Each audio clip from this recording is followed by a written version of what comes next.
story. When I was growing up, I used to live in West Farms. I would travel from West Farm and Hope Avenue to go to the pool right here. And I would come right through here, and I would climb up on Indian Rock.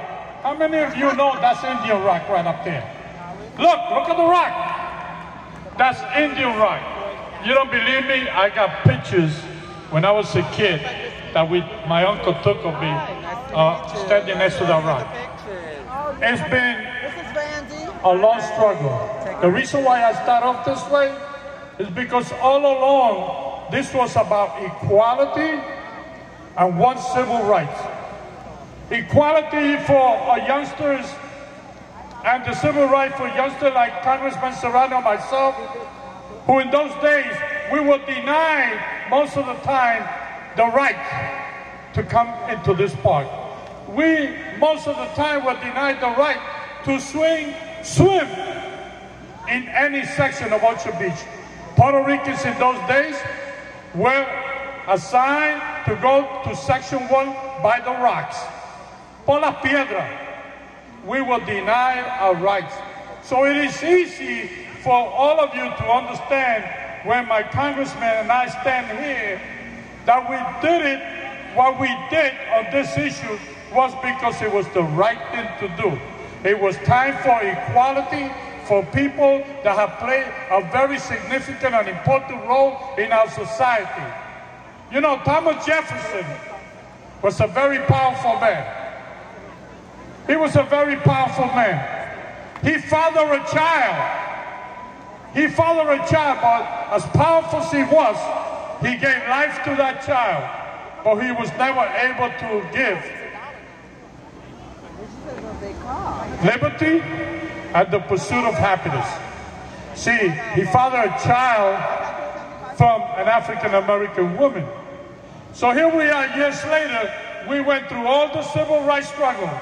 Rosa Parks refused 56 years ago to go to the back of the bus because she had a right to sit in the front of the bus.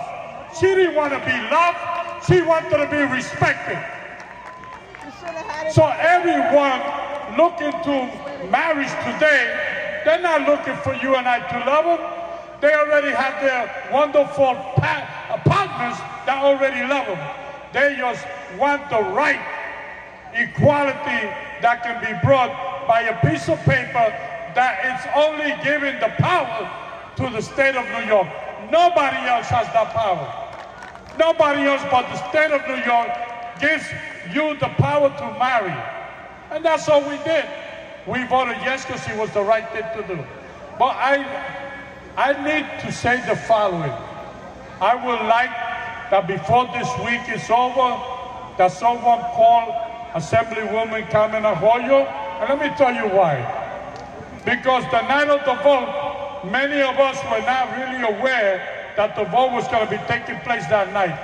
We had una comida latina, rice and beans with fried pollo.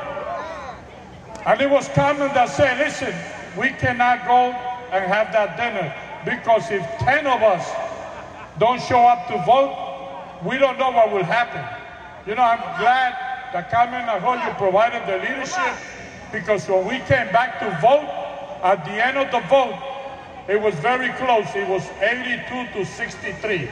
And you need 76 votes in order for any bill to pass in the Assembly. So I am glad that Carmen and others, we provided leadership and we came back to do what we know it was the right thing to do. Coming here and vote yes for this bill in order to give people the right to marry. Having said that, it was about how did we all did this? Listen, you got to congratulate Dirk and all of those who stood fast in the Bronx while others were sending messages of hate and division across this borough. Dirk and others provided the leadership, stood fast, and provided the kind of leadership that has brought us here today. This is about building coalition. This is about building coalition. If you want something done in government, you have to pull together. You have to fight in a united way. So as I end my statement, I call upon all of you that the fight for equality and civil rights is not over. There are other issues that you should get involved and help us. For example, Puerto Ricans have not been allowed for over 112 years to determine whether we want to continue to be a colony of the United States, or do we want to be a state, or do we want to be free. We have not been given that opportunity. It is being denied to us even under Mr. Change, President Obama. And the other thing that I'm going to appeal to all of you, that while people struggle for one's civil rights and for the right to be free and for the right for equality, there is one person in jail.